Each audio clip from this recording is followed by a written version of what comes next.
Shark tank season 4 बदलने वाला है complete. You know why? Because of this person. अब मैं ऐसा क्यों बोल रहा हूँ, इसके पीछे एक बहुत बड़ा रीजन है। अब इसे ध्यान से देखिएगा, पिछले 3 शार्क टैंक के सीजन्स में सबसे बड़े ड्रॉबैक्स क्या क्या रहे हैं जिसके कारण शार्क टैंक हमेशा कंट्रोवर्सी में रहा है। Number 1, many deserving startups didn't get funding because of several reasons.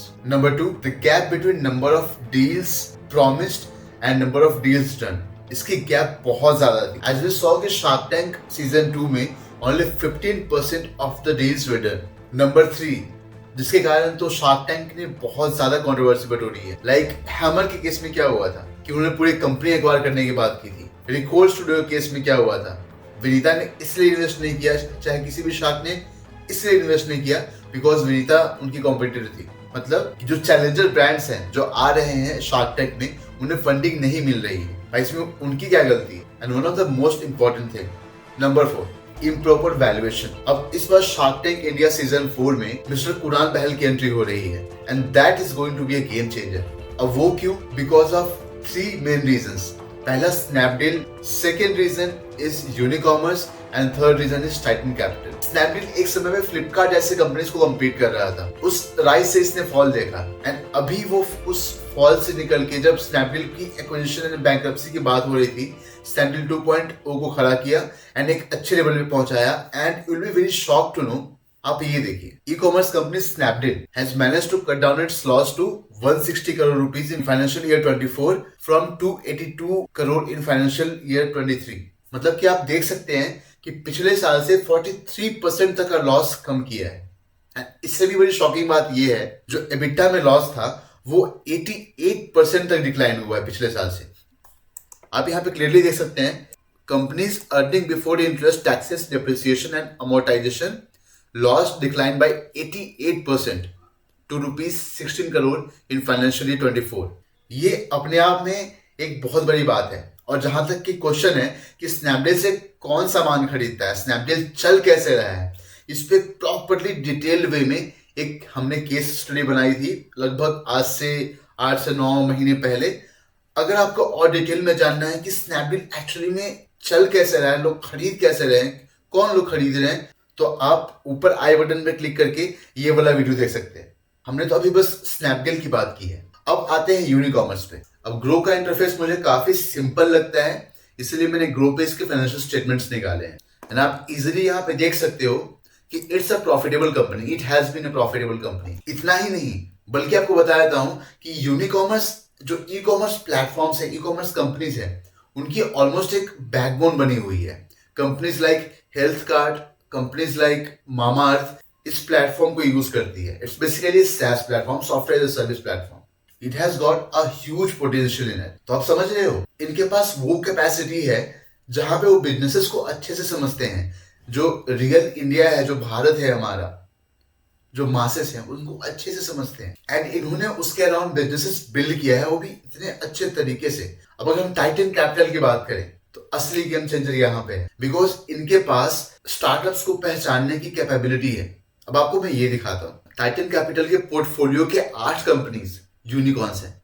Just see the names now. Cart.com कब सीरीज बी में इन्वेस्ट किया था, डील शेयर सीरीज ए में इन्वेस्ट किया था। मामाअर्थ, उन्होंने इसमें सीड फंडिंग की, मतलब ये मामाअर्थ में one of the early investors हैं ऑफ बिजनेस सीरीज ए में। ओला, जस्ट इमेजिन ओला की वैल्यूएशन अभी कितनी है, उसमें इन्होंने सीड फंडिंग करी थी। Razorpay, it is going to be a massive fintech company, उसमें सीड में इन्वेस्ट करी थी। Bira 91, Jupiter, Khatabook, level box, MoEngage, Spenmo, आपने इन सभी कंपनीज का नाम सुना होगा and you will be noticing कि सारे में ऑलमोस्ट अर्ली स्टेज में इन्वेस्ट किया हुआ है इन्होंने, एक्सेप्ट लेवल बॉक्स जिसमें सीरीज सी में इन्वेस्ट किया, सीरीज सी राउंड में इन्वेस्ट किया इन्होंने। देन वी हैव 24 कंपनीज जो कि 100 से 500 मिलियन के वैल्यूएशन पे हैं एंड इनमें आप नोटिस करेंगे कि ऑलमोस्ट सारे कंपनीज जो हैं उसमें इन्होंने अर्ली स्टेज पे इन्वेस्ट किया है, ऐसे स्टेज पे जहां पे बहुत कम लोग इन्वेस्ट करते हैं, बहुत कम लोग ट्रस्ट करते हैं। अब आप नाम देख लीजिए, AgroStar, city Mall, DotPe, Giva, Fashinza, GoKwik, Headout, InVideo, Multiplier, Netmeds, Park Plus, Renee, Shadowfax, तो बात तो बिल्कुल क्लियर है कि ये स्टार्टअप इकोसिस्टम के सारे प्रॉब्लम्स को समझते हैं। इन्होंने B2B कंपनी खड़ी करी है, इन्होंने B2C कंपनी, इन्होंने D2C कंपनी खड़ी करी है, इन्होंने इतने सारे स्टार्टअप्स में इन्वेस्ट किए हैं, ये वेंचर कैपिटल भी रह चुके हैं। एंड इसके अलावा, and you will be very shocked to know this, लेकिन वो चीज जानने से पहले आप ये क्लिप देखिए। बट कुणाल, एक चीज मैं बताता हूँ इसमें कि you can't then go individual. आती है मेरे को करनी डील मेकिंग। नहीं, आपने शार्क टैंक पहली बार करो ना। डील मैंने बहुत की है, आपसे ज्यादा की है। अब यहाँ पे एक इंटरेस्टिंग बात बताता हूँ आप कि मिस्टर कुणाल बहल, अमेजॉन प्राइम पे एक सीरीज आता था जिसका नाम था mission startup. Mister Aman Gupta कह रहे हैं कि उन्हें रियलिटी शोज का एक्सपीरियंस नहीं है, चाहे शार्क टैंक का एक्सपीरियंस नहीं है। उन्होंने इससे भी मजेदार मिशन स्टार्टअप में एज ए जज काम किया है। इन्होंने स्टार्टअप्स को फंड करा है। वहां पे एक वीडियो है स्टार्टअप एनालिस्ट चैनल के द्वारा, जिन्होंने मिस्टर कुणाल बहल की जर्नी को थोड़ी सी समराइज करी है 10 मिनट की वीडियो में। चलिए फटाफट से उसको देख लेते हैं। इंडिया को यूनिकॉर्न्स की जरूरत नहीं है, ये स्टेटमेंट एक ऐसे शख्सियत का है जिन्होंने न सिर्फ इंडिया के स्टार्टअप इकोसिस्टम को अपनी आंखों के सामने बड़े होते हुए देखा, ये बल्कि खुद एक यूनिकॉर्न कंपनी के फाउंडर हैं। उनकी कंपनी को खुद भारत रत्न के सही हकदार स्वर्गीय रतन टाटा जी ने बैक किया था। ये शख्स अब शार्क टैंक के सीजन 4 में बतौर शार्क के रूप में आने वाले हैं। वो नाम है स्नैपडील के फाउंडर कुणाल बहल। IIT में एडमिशन ना होने के बाद और H1B वीजा रिजेक्ट होने के बाद भी कुणाल ने एक ऐसा स्टार्टअप बनाया जो कि ना सिर्फ इंडिया के पहले ई-कॉमर्स पायनियर और यूनिकॉर्न्स में से एक है, बल्कि खुद स्वर्गीय रतन टाटा जी का वो पहला स्टार्टअप इन्वेस्टमेंट था। पहले के लोगों में ये नोशन हुआ करता था कि अगर आप IIT या IIM से हो तभी आपको बड़े लेवल पे फंडिंग मिल सकती है, तभी आप कुछ तोड़ फोड़ सा स्टार्टअप कर सकते हो। जैसे कि उस जमाने में फ्लिपकार्ट था, ओला था, जोमेटो था, तो ये नोशन बना हुआ था। तो आई डोंट थिंक सो कि अब ये नोशन है। लेकिन कईयों की तरह कुणाल बहल का सफर सीधे रास्ते पर नहीं चला। उन्होंने अपने 17 साल के सफर में उतार चढ़ाव, दाएं बाएं, टेढ़े मेढ़े हर तरह के बदलाव देखे हैं। कैसे $5 बिलियन की स्नैपडील, जो किसी जमाने में इंडिया का सेकंड लार्जेस्ट ई-कॉमर्स प्लेटफॉर्म था और नंबर 1 कंपनी फ्लिपकार्ट से टक्कर लेने जा रहा था, वो ई-कॉमर्स में पीछे पड़ गया और आज वो दोबारा से स्नैपडील 2.0 बनाकर कमबैक कर रहे हैं। ऐसा क्या था आखिरकार उनकी कंपनी में कि रतन टाटा जी ने उसमें पर्सनली अपने पैसे से इन्वेस्टमेंट किया, और क्यों खुद यूनिकॉर्न होने के बावजूद कुणाल को ये शब्द नहीं पसंद? अब ये बहुत ही इंपॉर्टेंट स्टेटमेंट था उनका, क्योंकि लोग यूनिकॉर्न बन रहे थे बट प्रॉफिटेबल नहीं बन रहे थे। लोग बस पैसे फूक रहे थे लेकिन बिजनेस नहीं बन रहा था। This is why this statement is really very powerful. Kunal Bahl Delhi में पले बढ़े और Delhi Public School RK Puram में उनका अर्ली एजुकेशन हुआ। जब उनका IIT में एडमिशन नहीं हुआ तो उन्होंने कुछ ऐसा किया जो आपने शायद ही किसी JEE देने वाले कैंडिडेट को करते हुए देखा होगा। I remember the day I didn't get into IIT, everyone was really upset in my family. I went and played 3 hours of cricket. उसके बाद वो क्या करते हैं कि US के यूनिवर्सिटी ऑफ पेंसिल्वेनिया में जाते हैं, जहां उन्होंने Jerome Fisher program in management and technology को ज्वाइन किया। वहां से उन्होंने एक नहीं बल्कि 2 बैचलर्स डिग्री सिक्योर की। पहली डिग्री थी द वॉर्टन स्कूल से entrepreneurship operations and information management में, और दूसरी इंजीनियरिंग डिग्री थी school of engineering and applied science में। उसके बाद उन्होंने अपने बिजनेस स्किल्स को इंप्रूव करने के लिए केलॉग स्कूल ऑफ मैनेजमेंट से एक एग्जीक्यूटिव मार्केटिंग प्रोग्राम भी कंप्लीट किया। माइक्रोसॉफ्ट के सीटल ऑफिस में उनके एक सीनियर हुआ करते थे, कीनथ ग्लास, और शॉर्ट में केन। अब केन उससे पहले कुणाल के US के कॉलेज में गेस्ट लेक्चरर के तौर पे भी आए थे, और शायद उस वक्त दोनों को अंदाजा ही नहीं था कि ये रिश्ता उन्हें कहां लेकर जाएगा। जब कुणाल माइक्रोसॉफ्ट में काम कर रहे थे तो एक दिन अचानक से उन्हें एक ईमेल आया। उस ईमेल में एक लाइन लिखी हुई थी कि US गवर्नमेंट ने आपका H1B वीजा रिजेक्ट कर दिया है। अब यहाँ पे H1B के बारे में तो आप जानते होंगे कि ये एक US का प्रोग्राम होता है जिससे US एम्प्लॉयर्स बाहर से टैलेंट को स्पेशली ऑक्यूपेशंस में हायर कर सकते हैं। अब जाने से पहले उन्होंने केन के साथ एक आखिरी बार बात की। He just said one thing. He said, "Let me know if you need any help." असल में कुणाल का ओरिजिनली US में कुछ साल रहकर काम सीखने का और दूसरी चीज ट्राई करने का प्लान था। Okay, and Microsoft in the US, they applied for my H1B visa. I thought I'll live in the US for a few years, then maybe eventually come back or start a company there. अब यहाँ से उनकी जिंदगी बदलने वाली थी, लेकिन उनकी जिंदगी में सेटबैक्स ही उनके लिए अहम मोमेंट्स रहे हैं। जिन्होंने उनकी जिंदगी हमेशा के लिए बदल दी है। इनफैक्ट जब वो यूएस में थे तो उन्होंने एक डिटर्जेंट कंपनी भी लॉन्च की थी जिसके प्रोडक्ट्स वो वॉलमार्ट के स्टोर्स पर बेचते थे। 2007 में वीजा कॉम्प्लिकेशंस के बाद कुणाल भारत वापस लौट आते हैं और इस साल से आप समझ सकते हैं कि ये उस वक्त की बात है जब इंडिया में स्टार्टअप शब्द पैदा भी नहीं हुआ था। I mean, I remember.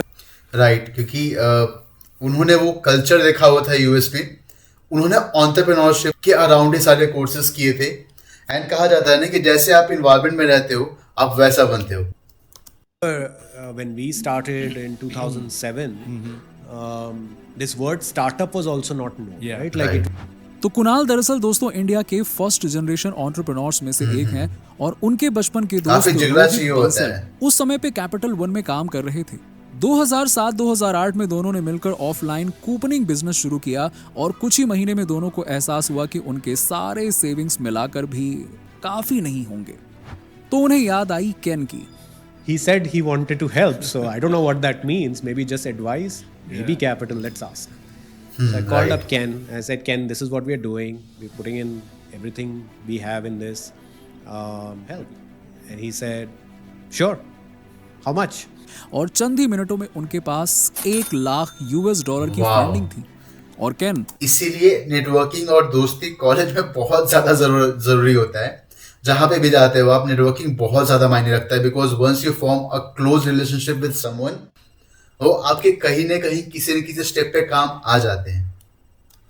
Snapdeal के पहले एंजल इन्वेस्टर बने, लेकिन जल्द ही उन्हें ऑफलाइन मॉडल के लिमिटेशंस के बारे में पता चला और ऑनलाइन मॉडल की ग्रोइंग पॉपुलैरिटी उन्हें दिखाई दी।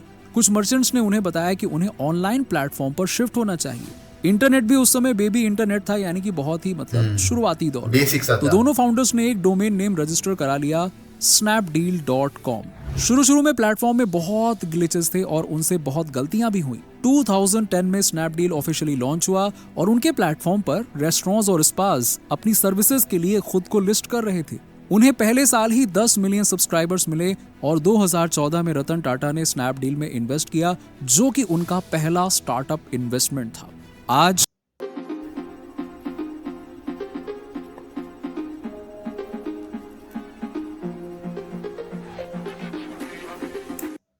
फ्लिपकार्ट और अमेजन के पास में 86% मार्केट शेयर है और उसमें भी फ्लिपकार्ट 48% पर मार्केट लीडर है। पीछे मीशो फास्टेस्ट ग्रोइंग स्टार्टअप है। लेकिन एक जमाने में स्नैपडील ने फ्लिपकार्ट को ओपन चैलेंज किया था। 2015 यानी 2015 में ताइवान के फॉक्सकॉन, चाइना के अलीबाबा ग्रुप और सॉफ्टबैंक से $500 मिलियन रेज करने के बाद कुणाल बहल ने कहा था कि स्नैपडील मार्च 2016 तक in terms of sales number 1 company होगी। उन्होंने फ्लिपकार्ट का नाम लेकर कहा कि वो उन्हें बीट कर देंगे, but it is like milk. अगस्त 2017 तक फ्लिपकार्ट स्नैपडील को मर्ज करने के ऑफर फ्लोट करने लगे और रिपोर्ट्स के मुताबिक $950 मिलियन की डील पक्की होने वाली थी। एंड में वो डील कॉल ऑफ करनी पड़ी। Right. तो वो क्या कारण थे कि स्नैपडील फ्लिपकार्ट या अमेजन की तरह मार्केट शेयर नहीं ले पाया? देखिए, सबसे पहले चीज ये थी कि स्नैपडील जिस मार्केट को और जिस सेगमेंट को एड्रेस कर रहा था ना, वो शायद टोटली अलग थी फ्लिपकार्ट और अमेजोन से। एंड हम वो देख सकते कि मीशो अभी उस मार्केट में एंटर कर रही है, इसीलिए मीशो की पोजिशनिंग भी उस तरीके से होती है। और यहाँ पे स्नैपडील के पास एक बहुत बड़ा एडवांटेज है कि अगर वो फिर से अपने आप को लॉसेस खत्म करके ऑलमोस्ट मीशो की तरह ऑपरेशनल एफिशिएंसी ला पाते हैं, तो शायद वो भारत का जो मार्केट, मतलब जो मिडिल क्लास का मार्केट है, जो मासेस का मार्केट है, उसमें फिर से मार्केट लीडर बन सकते हैं। एंड देन इवेंचुअली उनके पास बहुत सारे ऑप्शंस है कि हाँ, वो फ्लिपकार्ट एंड अमेजोन को उनके सेगमेंट में घुस के टारगेट कर सकते हैं। तो जहां पे गैप है वहां पे तो ये ऑलमोस्ट लीडर बने हुए हैं, बट मीशो भी बहुत तेजी से आगे बढ़ रहा है। सो अब ये देखना बहुत मजेदार रहेगा कि ये मासेस को कैसे टारगेट करते हैं। Are they going to target like Meesho is doing, और they do something else, because इनके पास काफी एक्सपीरियंस है, इनके पास अपने फंड्स हैं, इनके पास एक बहुत बड़ा नेटवर्क है। सो let's see कि आगे क्या होता है, and we'll definitely cover those things if it happens in future, and it becomes a really good case study for MBA students and business students जिन्हें स्टार्टअप करना है, बिजनेस करना है, या फिर एंटरप्रेन्योरशिप में जरा सा भी इंटरेस्ट है।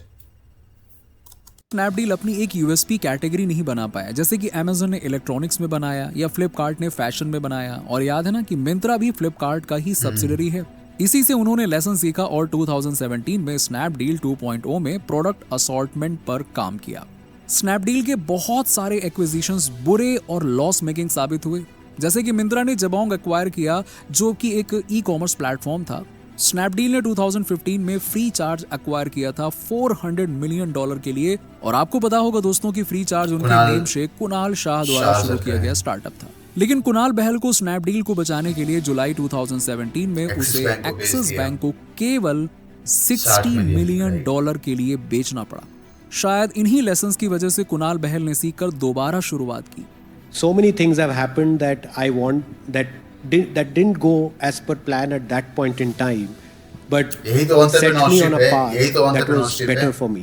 2022 में उन्होंने अपने आप को रीब्रांड किया एस वेक्टर के नाम से, और जिसके अंडर स्नैपडील, यूनिकॉमर्स, स्टेलारो ब्रांड्स, ये सारे ब्रांड्स हैं। और इस पूरे सफर में 2007 में शुरुआत से लेकर अब तक केन उनके साथ हैं। और शायद इसीलिए कुणाल ने अर्ली स्टेज इन्वेस्टमेंट शुरू किया, क्योंकि उनकी जिंदगी में केन ग्लास हो या फिर रतन टाटा, उन्होंने हमेशा देखा कि दुनिया में अच्छे काम को बढ़ावा देने वाले अब भी हैं। 2015 में कुणाल ने रोहित के साथ टाइटन कैपिटल शुरू किया। उन्होंने 300 से भी ज्यादा कंपनीज में इन्वेस्ट किया, जिसमें ओला, अर्बन कंपनी, मामा अर्थ, क्रेडजेंसीज, बीरा, शैडो फॉक्स, रेजर पे, हाइक, बेवकूफ और गीवा, ये बड़े बड़े नाम शामिल हैं। और वो अर्ली स्टेज स्टार्टअप में इन्वेस्ट करते हैं। 2011 से उन्होंने ये करना शुरू कर दिया था। Yeah, early stage investing is essentially, the way I think about it is first money into the company. And they're thinking what they want to do. They have an early idea. They may have some prototype. They may have some just wireframe. Pivot तो करते ही हैं लोग। They may just have a presentation. तो दोस्तों, early stage startup mostly company में आने वाले सबसे पहले पैसे के बारे में होता है।